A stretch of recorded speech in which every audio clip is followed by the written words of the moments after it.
Сәлем көрермендер, каналыма қош келдіңіздер. Бүгінгі видеода сары өрік, шие және малинаның жапырағы араласқан компот дайындаймын. Соны сіздерге көрсетіп кетейін. Мына жерде шие, содан соң сары өрік керек.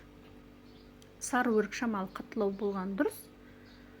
Мынау қандай жапырақ дейсіздер? Бұл кәдімгі малинаның жапырағы. Бұл өзімнің бақшамда өсіп тұр.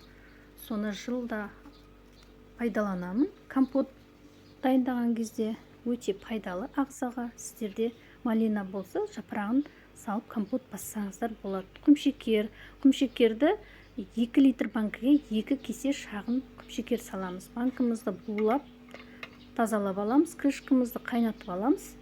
Содан соң дайын өрігімізді саламыз. Көптеу салсаңыздар болады. Қыста өте дәмді болады.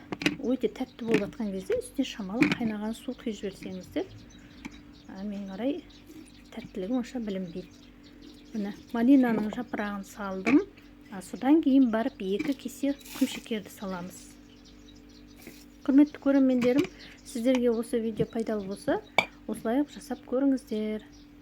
Міне барлығын салып, құмшекерлерін барлығын салып қойдық. Енді қайнап тұрған ыстық суымызды осы банкіге құямыз. Мен мына жерде 5 литрлік кастрюльге суымды қайнатып қойдым. Үстіне толтырып құямыз да бірден қақпағын жауып тастаймыз.